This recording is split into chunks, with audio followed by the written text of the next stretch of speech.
also curious reading series. I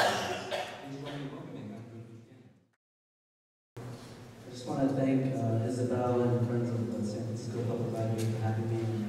I'm honored to read here with such great writers and such a great event.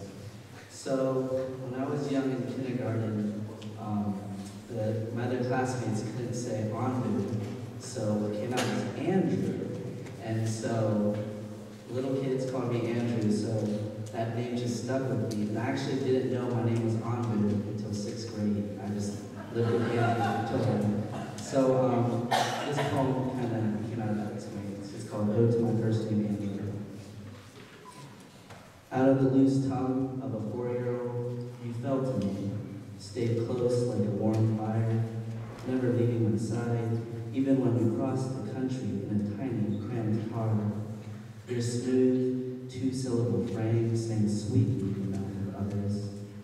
My mother loved you, even if you weren't what she wanted from me. I was clay, lingering in your hand as you shaped me with your confident fingers. I know you didn't mean it that night everything changed. My mother handing me a piece of paper, a single word written in the center. This is your real name. But you had hid under the bed, behind the page, and instead another name loomed before me. I couldn't keep both of you, since you each pulled for me like a game of tug and war. I let you go, knowing someone would come, knowing someone would claim you.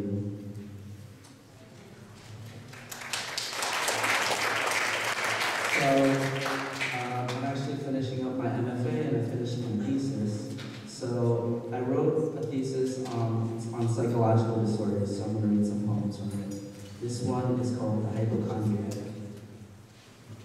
I wake up from naps bloated with broken knuckles. My spine tingles when I stare at goldfish, and sometimes there's a pain in my side when I cook meatloaf. My face is always flushed when I enter a bingo hall. My throat gets sore when dogs bark at me. My knees are stiff 4 days a week. I yawn excessively, but I've never seen anyone yawn. Or my legs swell up when I shower in the afternoon. I lose a bit of hair riding in the taxi. After board games, I live for 5 straight hours. The tips of my toes get discolored in February. I get shortness of breath eating at a salad bar. My vomit is always blue, but I can't stop coughing when I listen to morning radio. Whenever it snows, I have back pains. My eyes bulge anytime I'm around squirrels. I twist my ankle anytime I speak in public. My skin gets itchy when I sit on hardwood floors. Reading the Sunday paper gives me the hiccups. My face twitches on birthdays. I always fracture a bone after shopping in thrift stores. I have difficulty swallowing food in the spring. Every time I blink, I think I'm dying. I blink at least 16 times a minute. This poem is based on dependent disorder. It's called Stage 5 Clinger, and I'd like to dedicate it to Richard Delia. You must break up with your girlfriend immediately. Blood is thicker than water, and you can't treat your mother like a crumpled love letter. You must realize your mother has always worn pants. Your mother in home will always support you if you follow her words.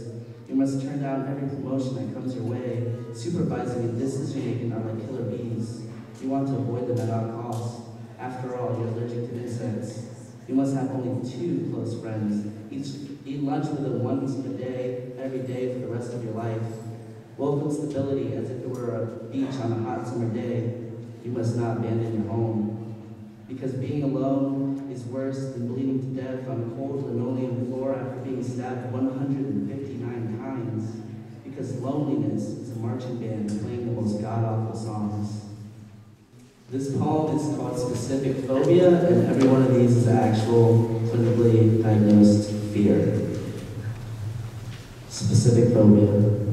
Alone, air-swallowing animals, being buried alive with flushing bees by bald people, children dressed as clowns choking in church with clocks, dirty dancing dentists in the dark dying in dust, electrocuting 8 erect penises, flying as foreigners play their flutes on Friday the 13th, growing germs with garlic ghosts through glass genitals, the hospital handwriting hypnotizing hands in a hurricane, ice itching insects with ideas, injections of insanity, jogging Japanese with joint immobility, justice the judge, knees kissing kidneys, knowledge of lakes filled with lockjaw loneliness, left-handed lawsuits, lightning, lice, mob of mother-in-laws menstruating, moist meat, narrow noise needle nosebleeds, nuclear weapons at night near the open ocean, old people odors, purple pointed objects in poverty, punishing prostitutes with puppets, quitting a job in nothing but a quilt, riding in a car, ridiculing rats, religion under running water, scratching spiders into skin, stuttering in surgery, speaking to stepfathers, covered in scabies, traveling tornadoes, taking tests near tombstones, urinating under umbrellas, undressing in front of the mirror, ventriloquists, vomiting, vegetarians, vertigo, wet dreams in whirlpools, wax statue wasps, gaining weight, waiting for wrinkles, x-rays for full view in a triple X film, a yard full of yesterday, yelling, 0 people, ziplocked, lost in the zoo.